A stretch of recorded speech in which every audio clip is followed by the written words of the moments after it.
comenzar, solo recuerdo a cada uno de ustedes como a YouTube que el contenido de mi canal, Julio P y su mundo de terror, no está dedicado para el público menor de edad, sino para los mayores de 18 en adelante que saben que este género es ficticio, y por ende, los personajes de que hablaremos tampoco son reales, son inventados por sus creadores. Perfectamente claro y entendido. Ya con eso establecido, pasemos ahora a la sección que ustedes aman, personajes posibles, sí o no, para el Puniverso, donde ahora el pedido en este caso proviene de parte de Valentín Tapia Barrera, así que chequemos juntos si esos pueden entrar o no a aquella saga de terror.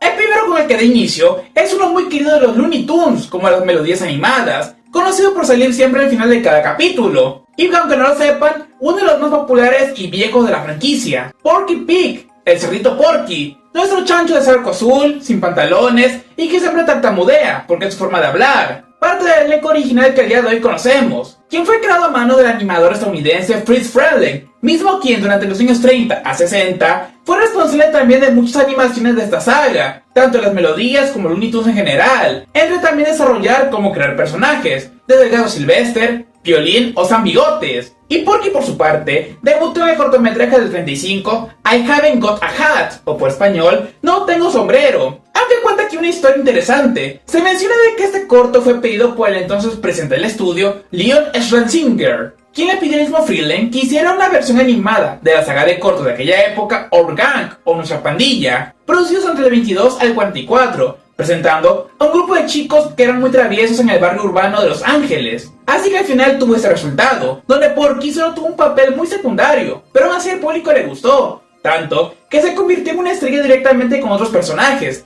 como Vince the Cat o el gato Vince, uno de los más olvidados hasta la fecha de Warner Bros. La gran fama de Porky se debió también por muchos detalles, su apariencia tierna, tímida y, como mencioné, el hecho de que tartamudea. Este último en particular provino de su primer actor de voz, Joe Doherty, quien también sufría de esto, aunque tiempo después otros actores también lograron replicar esta misma forma de habla. Con el paso de la década, se convirtió en uno de los protagonistas más queridos de los cortos, tanto que empezaron a juntarlo con otros mismos. En este caso, le dieron de pareja a Petunia Pig, o la Santa Petunia, y como compañero a Gabby Goat, la cabra Gabby, la primera versión entonces de color blanco de lo que sería Bugs Bunny, y también el mismísimo Pato Lucas. Aunque ahí no quedó la cosa, llegaron los años 60 y 70, Porky se convirtió en el protagonista de su propia serie de dibujos animados, aunque en general era una versión recopilatoria de varios cortos anteriores. Sí, eran algo flojos para hacer material nuevo. Y tras eso lo hemos visto también en cómics, otras películas, ahora sí directas al cine, junto a los demás personajes, y vuelve a ser uno de los emblemas más conocidos de Looney Tunes a la época actual. Con su debut exacto en el 35, la primera versión de Porky que vemos, es un poco más rechoncha como también chaparra, pasaría al dominio público exactamente en el 2031. No falta mucho, estamos a 5 años para que eso ocurra. Y ahora, si pensáramos o no en una película de horror, ya hay muchos ejemplos sobre asesinos que utilizan máscaras o cuerpo de cerdo. Así que aquí, puede que Porky sea literalmente un cerdo humanoide, que así nació, recibiendo bullying de otras personas por la forma en que habla, o sea, que tartamudea. Y llegando a un punto en donde se rompe posiblemente por una broma pesada, decide buscar venganza contra cada uno de ellos, vistiéndose de la manera que conocemos, aunque tal vez esto último tendrá que esperar mucho tiempo para que pase. ¿Cuál sería para ustedes la idea con nuestro cerdito titular? Lo pueden decir al final en la caja de comentarios. ¿Que todo este tiempo que he comido pepperoni? Me he estado comiendo a mí mismo. Delicioso pepperoni de cerdo.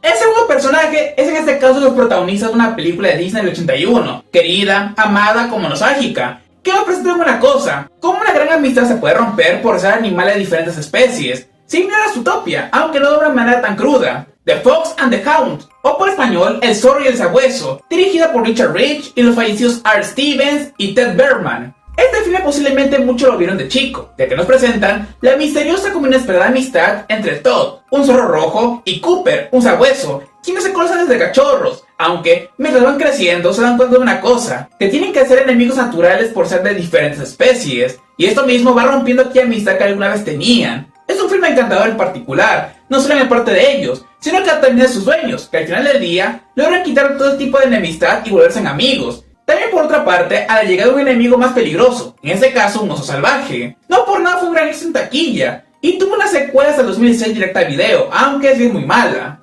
Pero posiblemente no sepan de que, como otros filmes de la compañía, Disney no creó exactamente el desarrollo del sabueso desde cero, sino que obtuvieron los derechos de adaptación de la novela del mismo nombre, publicada en 1967. Escrita por el autor estadounidense Daniel Pratt Mannix IV, como ilustrada por John Schonheim, mantiene la historia que conocemos, a la cual Mannix estudió los zorros, tanto salvajes como domésticos, la técnica de cacería y el cómo los sabuesos los terminan cazando.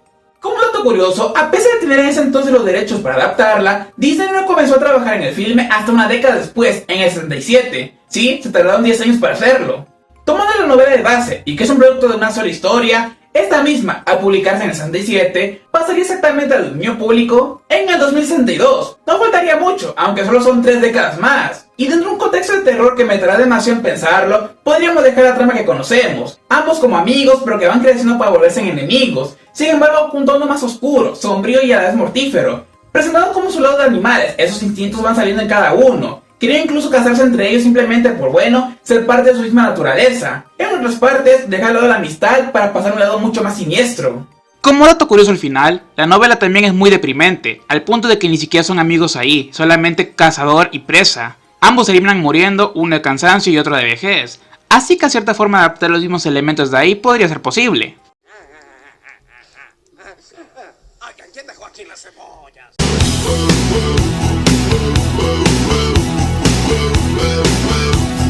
De aquí para el tercero, pertenece al mundo de DC Comics, como uno de los villanos más conocidos de Batman. Y no me refiero a Dos Caras, a Joker, a Bane o a Hiedra Venenosa, sino que al autoproclamado maestro del miedo, Scarecrow, o el Espantapájaros, conocido también por su nombre real, Jonathan Crane, un hombre que nació con una gran obsesión al miedo. Esto en primera instancia por los abusos que sentía en su casa, a mano de su bisabuela, y también el bullying que recibió en la escuela. Todo esto lo dejó traumatizado, tanto que de adulto se convirtió con ello en un doctor en psicología dentro de Arkham, como también de la Universidad de Gotham. Aunque el problema llegó aquí, haciendo experimento por un lado con sus pacientes y del otro terminó hiriendo a uno de sus estudiantes, donde al final termina con ello acabando a aquellos maestros que lo despidieron y volviéndose en el villano que hoy conocemos, el Espantapájaros.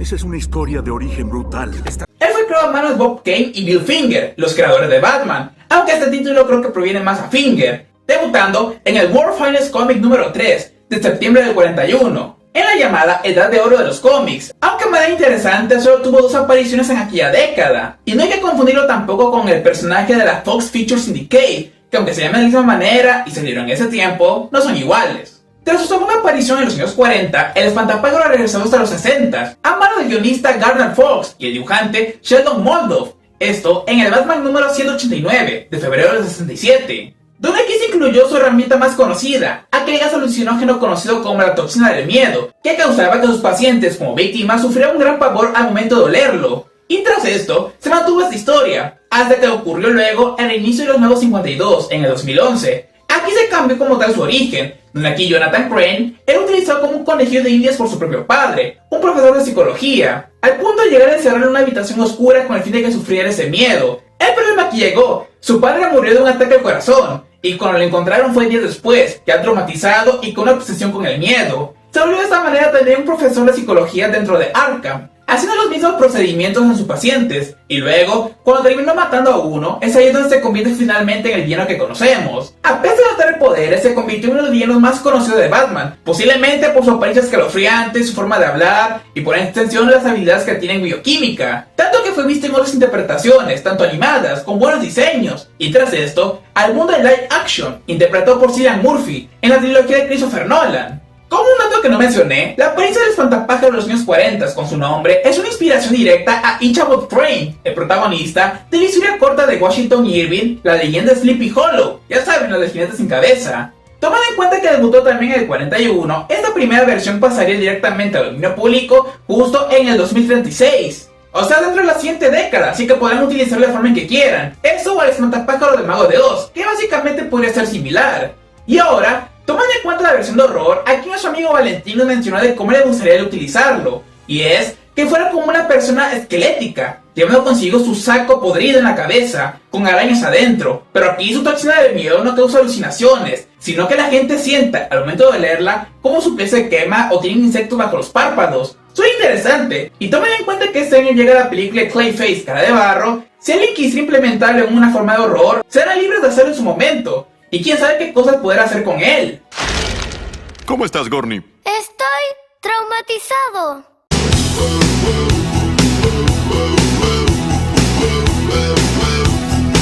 De aquí con nuestro cuarto personaje, posiblemente lo conozcan si lo vieron en la televisión, entre el 89 al 2001, ya que hablo de Babar. ¿Quién? Y sí, se preguntarán, ¿quién demonios es este? En pocas palabras, la serie presenta su historia, cuando era un pequeño elefante que tenía un huérfano, ante la muerte de su madre a mano de un cazador. Tras esto, escapa de búsqueda donde vivía, llegando a la ciudad. Ahí es adoptado por una anciana, quien le enseña sobre la vida humana. Años después, Babar regresa a lo que alguna vez fue su hogar, y al descubrir que el cazador sigue ahí, logra crear una manera de expulsarlo. Aunque ahí no termina la cosa, ya que se descubre que el rey elefante, quien gobernaba el sitio, termina falleciendo. Así que todos los demás animales lo coronan en el nuevo sucesor real, creando de esta manera la ciudad de Celesteville, y finalmente convirtiéndose en un padre de familia.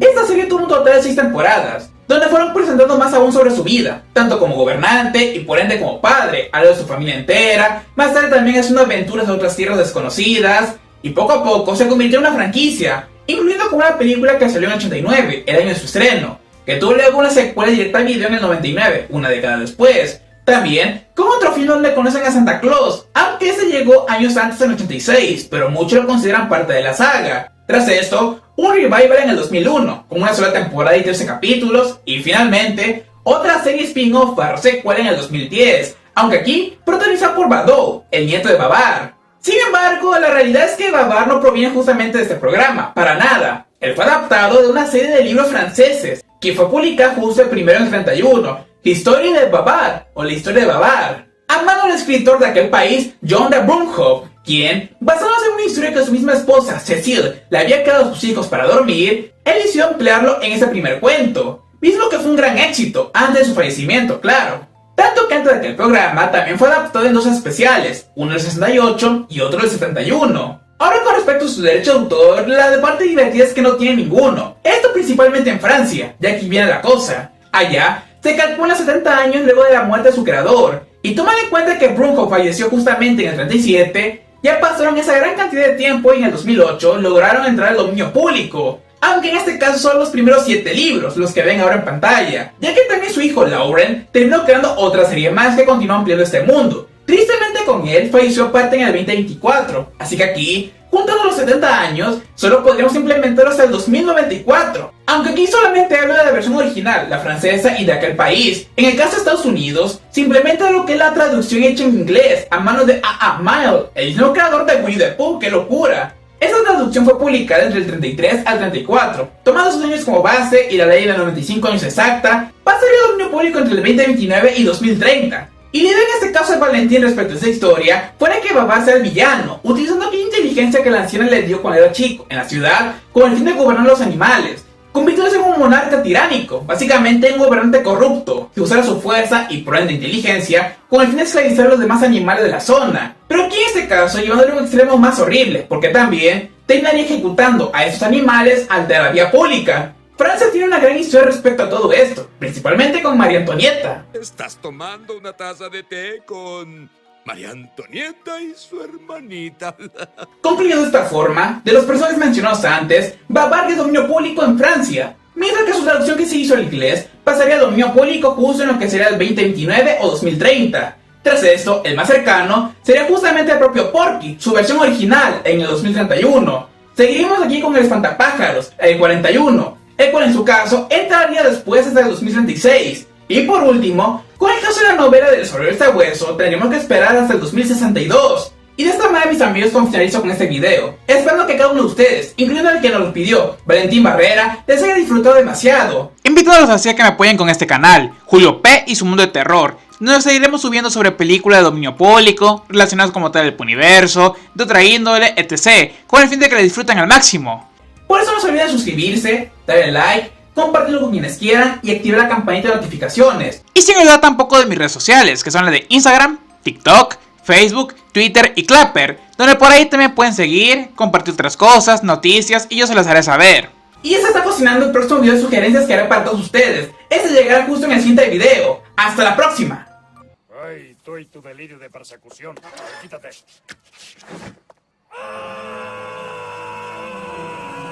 ¡Mami! ¡El elefante de 3 cabezas! Esto es Halloween, esto